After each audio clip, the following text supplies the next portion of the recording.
देखिए हम लोग आज भारत की नदियों के बारे में पढ़ने वाले हैं। ठीक है, यहाँ से बहुत सारा क्वेश्चन आता है। देखिए भारत जो है इसके पूर्व में क्या है, बंगाल की खाड़ी है, और इसके पश्चिम में भारत है। ठीक है, देखिए यहाँ पे आपके यहाँ पे झील है तिब्बत में, जिसका नाम है मानसरोवर झील। कौन है? मानसरोवर झील। इस जो मानसरोवर झील है ये कहाँ पे है? तो तिब्बत में। कहाँ है? तिब्बत, याद रखिएगा। तो इस मानसरोवर झील के एक चेमायुंग दुर्ग नामक स्थान है। यहाँ से एक नदी निकलती है, यहाँ से निकलते हुए यहाँ से आती है आपके भारत के जम्मू कश्मीर में, और जम्मू कश्मीर होते हुए आती है काली पाकिस्तान में, और पाकिस्तान होते हुए आके काली बंगाल के अरब सागर में गिर जाती है। इस नदी का नाम क्या है? तो इस नदी का नाम है सिंधु नदी। कौन नदी है? सिंधु नदी। याद रखिएगा, सिंधु नदी कहाँ से निकलती है? तो तिब्बत में मानसरोवर झील से निकलती है। गिरती कहाँ है? तो गिरती है अरब सागर में। किस किस देश में बहती है? तो बहती है आपके भारत में और पाकिस्तान में। ठीक है, अभी जो सिंधु नदी है, इस सिंधु नदी की बहुत सारी सहायक नदियां हैं। नदी का सहायक नदी होती है, कोई भी नदी होती है तो कहीं से निकल कर कहीं जाके गिरती है। ठीक है, तो इस सिंधु की सहायक नदी है आपके बहुत सारी इसकी सहायक नदी, जैसे झेलम, चिनाब, रावी, सतलज, रावी, ब्यास और सतलज। ये सब नदियां क्या है? ये सब सिंधु की सहायक नदी। इसको याद रखिएगा, इसका क्रम याद रखना जरूरी होता है। जैसे देखिए सिंधु के बाद है आपका सिंधु, इसके बाद है झेलम, इसके बाद है चिनाब, इसके बाद है रावी, इसके बाद है ब्यास और इसके बाद है सतलज। इस सबका सतलुज भी इसको कहा जाता है। सबका क्रम याद रखिएगा। ठीक है, देखिए अब इस नदियों का क्रम है। ठीक है, अब देखिए सिंधु नदी का सहायक नदी कौन कौन है? तो झेलम, चिनाब, रावी, सतलज और ब्यास। ठीक है, अब देखिए इसी झेलम आपका श्रीनगर किस नदी किनारे है? झेलम नदी के किनारे है। ठीक है, उसके बाद चिनाब जम्मू कश्मीर में दुलहसी परियोजना चिनाब नदी पर बनाया गया, याद रखिएगा। दुलहसी परियोजना किस नदी पर है? चिनाब नदी पर, जम्मू कश्मीर में। ठीक है, अब देखिए यहाँ से आपके इस उत्तराखंड में एक जगह है गंगोत्री। ठीक है, उत्तराखंड के गंगोत्री हिमनद से एक नदी निकलती है जिसका नाम है गंगा नदी। गंगा नदी उत्तराखंड से निकलकर उसके बाद उत्तर प्रदेश के बाद आपके बिहार के बाद थोड़ा सा झारखंड से पश्चिम बंगाल में, और पश्चिम बंगाल होते हुए आके बंगाल की खाड़ी में गिर जाते हैं। यहाँ पे याद रखिएगा आपकी सिंधु नदी की लंबाई है टोटल 2880 किलोमीटर। ठीक है, और ये जो गंगा नदी की लंबाई है, गंगा नदी 5 राज्यों से बहते हुए आकर के बंगाल की खाड़ी में गिर जाती है। ठीक है, लेकिन देखिए गंगा नदी को आपके भारत में गंगा कहा जाता है, लेकिन जैसे ही बांग्लादेश में प्रवेश करती है तो इसको क्या कहा जाता है? बांग्लादेश में गंगा नदी का नाम हो जाता है पद्मा नदी। याद रखिए, बांग्लादेश में गंगा नदी किस नाम से जाना जाता है? पद्मा नदी। गंगा नदी भारत में कितने राज्यों से गुजरती है? 5 राज्यों से गुजरती है। इसका टोटल लंबाई है 2525 किलोमीटर। गंगा की टोटल लंबाई कितना है? 2525 किलोमीटर, और ये भारत में बहती है मात्र 2070 किलोमीटर। भारत में कितना बहती है? 2070 किलोमीटर। ठीक है, और देखिए ये जो गंगा नदी है, एक्चुअली गंगा नदी का निर्माण कैसे होता है? तो गंगा नदी का निर्माण भागीरथी और अलकनंदा नदियों के मिलने से होता है। जब भागीरथी नदी और अलकनंदा नदी मिलती है तो दोनों के संगम को ही गंगा कहा जाता है। इसलिए कहा जाता है गंगा निकलती नहीं, गंगा का निर्माण होता है। कैसे? तो भागीरथी और अलकनंदा नदियों के मिलने से। ठीक है, अब यहाँ से और एक यमुनोत्री से नदी निकलती है जिसका नाम है यमुना नदी। यमुना नदी निकल के आकर के और इलाहाबाद के आपके प्रयाग में गंगा नदी में मिल जाती है। ठीक है, तो याद रखिएगा गंगा की सबसे लंबी सहायक नदी कौन है? तो यमुना नदी। गंगा की सबसे लंबी सहायक नदी कौन है? यमुना नदी है, और ये भारत की सबसे लंबी सहायक नदी है। पूछेगा भारत की सबसे लंबी सहायक नदी कौन है?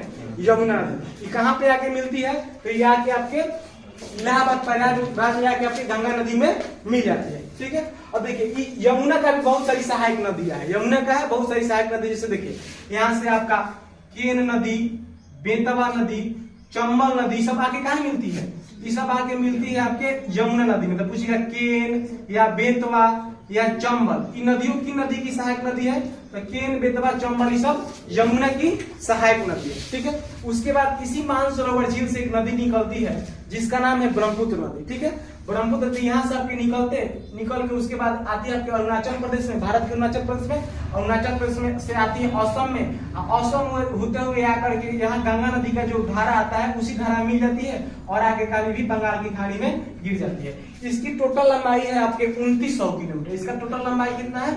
2900 किलोमीटर। इसका नाम क्या है? इसका नाम है ब्रह्मपुत्र नदी। अब कहेंगे कि सबसे लंबी नदी क्यों नहीं है भारत की? तो ये भारत में मात्र 915 किलोमीटर बहती है। गंगा नदी भारत में कितना बहती है? 2070 किलोमीटर। भारत की सबसे लंबी नदी यमुना गंगा नदी हो गई, ये तो भारत में मात्र 915 किलोमीटर बहती है, इसको ब्रह्मपुत्र कहा जाता है। ठीक है, अब देखिए ये जो ब्रह्मपुत्र नदी है, तो यहाँ जो तिब्बत है, तो इस तिब्बत में ब्रह्मपुत्र नदी को ब्रह्मपुत्र नहीं बुलाया जाता है। पूछता है क्वेश्चन कि तिब्बत में ब्रह्मपुत्र नदी को किस नाम से जाना जाता है, तो उसको कहा जाता है तिब्बत में सांगपो नदी। कौन नदी कहा जाता है? सांगपो नदी। याद रखिएगा, तिब्बत में ब्रह्मपुत्र नदी को सांगपो नदी के नाम से जाना जाता है। उसके बाद जैसे ही आपके बांग्लादेश में आती है, तो बांग्लादेश में ब्रह्मपुत्र नदी को जमुना नदी के नाम से जाना जाता है। किस नाम से? यमुना नहीं, जमुना नदी। याद रखिएगा, बांग्लादेश में गंगा नदी को पद्मा और ब्रह्मपुत्र नदी को जमुना नदी के नाम से जाना जाता है। एक और क्वेश्चन यहाँ से पिछले बार आया था, यहाँ से कि जब गंगा नदी और ब्रह्मपुत्र नदी के जब धारा मिल करके एक साथ बहता है, तो इस संयुक्त धारा को क्या कहते हैं? क्वेश्चन आएगा कि गंगा और ब्रह्मपुत्र के संयुक्त धारा को क्या कहते हैं, तो गंगा और ब्रह्मपुत्र के संयुक्त धारा को मेघना कहा जाता है। क्या कहा जाता है? गंगा और ब्रह्मपुत्र के संयुक्त धारा को मेघना नदी कहा जाता है। याद रखिएगा, गंगा और ब्रह्मपुत्र के संयुक्त धारा को मेघना कहा जाता है। ठीक है, वीडियो स्टार्ट नहीं है क्या? मेघना कहा जाता है। उसके बाद देखिएगा, यहाँ सब देखिए हो गया। यहाँ से देखिए, अब यहाँ से एक यहाँ तक की पहाड़ी आप लोग जानते हैं, ये पहाड़ी विश्व की और भारत की सबसे पुरानी पहाड़ी है, जिसका नाम क्या है? अरावली की पहाड़ी है, अरावली पर्वत। ठीक है, इसी अरावली पर्वत से एक नदी निकलती है और यहाँ पे आकर के कक्ष के रण में गायब हो जाती है। इस नदी का नाम है लूनी नदी। इस नदी का नाम क्या है? लूनी नदी। तो पूछेगा भारत की सबसे छोटी नदी कौन है, तो भारत की सबसे छोटी नदी है लूनी नदी। इसको लवणीय नदी भी कहा जाता है। ये निकलती है कहाँ से? तो ये निकलती है आपकी अरावली पर्वत से। और गायब कहाँ होती है? तो गायब होती है आपकी कक्ष के रण में। याद रखिएगा, ये भारत की सबसे छोटी नदी है। पूछेगा भारत की सबसे छोटी नदी कौन है? लूनी नदी है। कहाँ से निकलती है? अरावली पर्वत से निकलती है। कहाँ पे गिरती है? तो कक्ष के रण में जाके गायब होती है। यही एक नदी है कि ना किसी सागर में मिलती है, ना किसी महासागर में मिलती है, कक्ष के रण में जाकर के गायब हो जाती है। ठीक है, पूछे कौन से भारत की ऐसी नदी है जो किसी सागर महासागर नदी में नहीं मिलती है, तो लूनी नदी। ठीक है, इसको लवणीय नदी भी कहा जाता है। उसके बाद देखिए, यहाँ आपके एक अमरकंटक की पहाड़ी है, आप लोग जानते हैं अमरकंटक। अमरकंटक, ये अमरकंटक छत्तीसगढ़ में है, थोड़ा सा इसका हिस्सा मध्य प्रदेश में पड़ता है। इस अमरकंटक की पहाड़ी से 3 दिशाओं में 3 नदी निकलती है। याद रखिएगा, ठीक है। इस अमरकंटक की पहाड़ी से एक नदी यहाँ से निकलती है, अमरकंटक की पहाड़ी से, और आगे अरब सागर में गिर जाती है। एक नदी अमरकंटक से निकलती है और जाकर के गंगा नदी में आपकी मिल जाती है, और एक नदी निकलती है अमरकंटक से और जाके बंगाल की खाड़ी में गिर जाती है। ठीक है, तो पूछेगा भारत के किस पहाड़ी से 3 दिशाओं में 3 नदी निकलती है, तो अमरकंटक की पहाड़ी से, जो छत्तीसगढ़ और मध्य प्रदेश में पड़ता है। जो आपकी इधर की तरफ जाती है, इस नदी को कहा जाता है नर्मदा नदी। क्या कहा जाता है? नर्मदा नदी। और जाके गंगा नदी में मिलती है तो इसको कहा जाता है सोन नदी। इसको क्या कहा जाता है? सोन नदी। और यहीं से जो निकल करके आप जो आपके उड़ीसा, इस अमरकंटक से 3 दिशाओं में 3 नदी निकलती है। एक नदी निकल के जो आपके अरब सागर में गिरती है नर्मदा नदी, और एक नदी आपके जो गंगा नदी में जाकर के मिल जाती है, और एक यहीं से निकल के और आपके बंगाल की खाड़ी में गिर जाती है। क्वेश्चन ऐसे आता है कि कौन सी नदी है जो उत्तर की तरफ से आके गंगा नदी में मिलती है, तो सोन नदी। याद रखिए कौन सी नदी है? सोन नदी है। अब देखिए, ये जो आपका झेलम, चिनाब, रावी, ब्यास, सतलज नदी है, सिंधु नदियां छोड़ दिए थे। तो एक पूछता है क्वेश्चन कि सिंधु जल विवाद किन 2 देशों के बीच में है, तो सिंधु नदी को लेकर किस देश में विवाद है? भारत और पाकिस्तान में। ठीक है, तो देखिए आपके 1960 में एक समझौता हुआ था जिसको कहा जाता है सिंधु समझौता। क्या कहा गया था?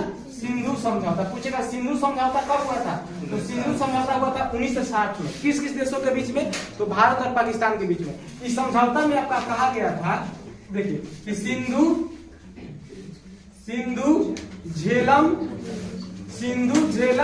झेलम और चिनाब, सिंधु, झेलम और चिनाब का 80% पानी का उपयोग करेगा पाकिस्तान और 20% पानी का उपयोग करेगा भारत। ठीक है, उसके बाद रावी,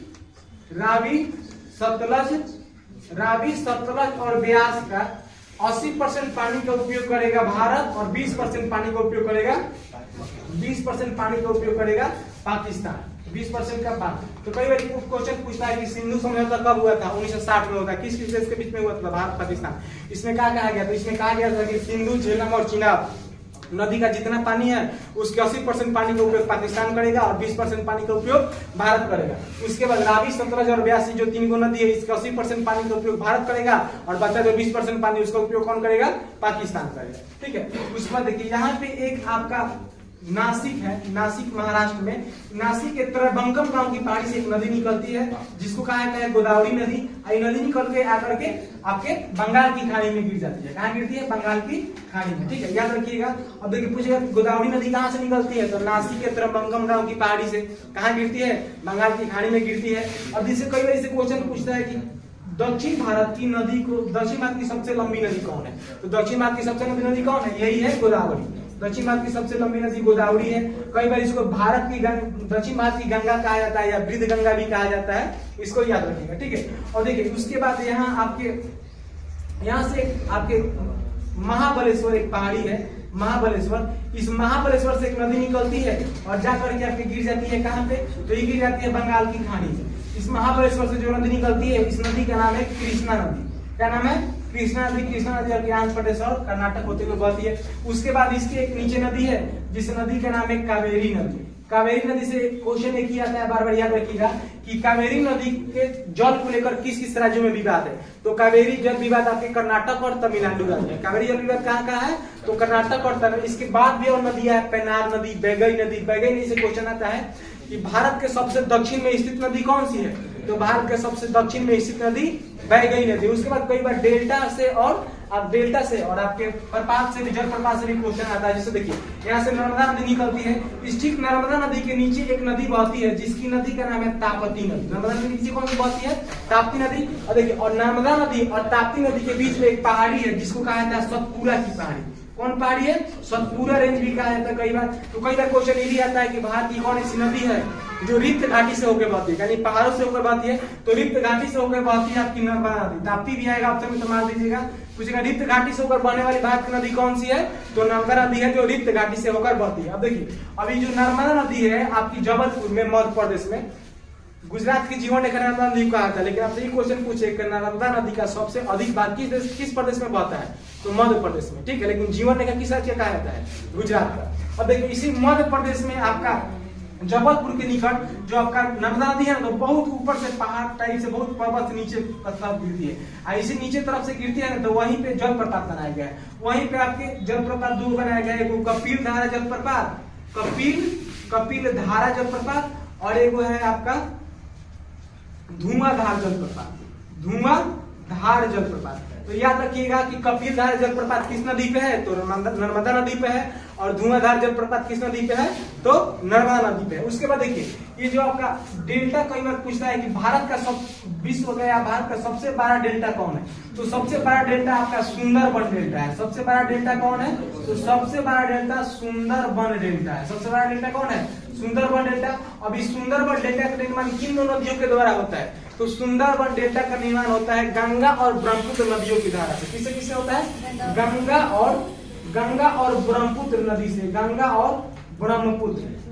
और ब्रह्मपुत्र नदी से सुंदरबन डेल्टा का निर्माण होता है। ये भारत का सबसे बड़ा डेल्टा है। देखिए इसका सुंदरबन डेल्टा इसी नाम पर है कि जो सुंदरबन है ना, इसमें सुंदरी का वृक्ष पाया जाता है। ठीक है, इसीलिए मैंग्रोव वन भी उसको कहा जाता है। इसको सुंदरबन डेल्टा नाम दिया गया है। यहाँ टाइगर रिजर्व भी है। ठीक है, इसको देखिए ये जो आपका कृष्णा नदी है, इस पर भी दो बांध बनाया गया। पूछता है कि अलमाटी बांध किस नदी पर है, तो अलमाटी बांध आपके कृष्णा नदी पर है, आंध्र प्रदेश में। ठीक है, उसके बाद इससे और इस तरह बहुत सारा क्वेश्चन आता है। जैसे देखिए यहाँ पे महानदी है, तो महानदी से क्वेश्चन आता है कि आपका हीराकुंड बांध किस नदी पे है, तो हीराकुंड बांध कहाँ है, हीराकुंड बांध महानदी पे है। ये भारत का सबसे कैसा बांध है, भारत का सबसे बड़ा बांध है। भारत का सबसे बड़ा बांध हीराकुंड बांध। टिहरी बांध सबसे ऊंचा नदी है जो भागीरथी नदी पर है। अब भारत का सबसे बड़ा बांध कौन है, सतलज जो बनाया गया है भाखड़ नंगल परियोजना या भाखड़ नंगल बांध, भारत का सबसे बड़ा बांध है। ठीक है, तो आपको समझ में आया होगा। एक बार इसको अच्छा से लिख लीजिए, कॉपी में नोट्स बना लीजिएगा, उसके बाद आपको अच्छा से याद हो जाएगा।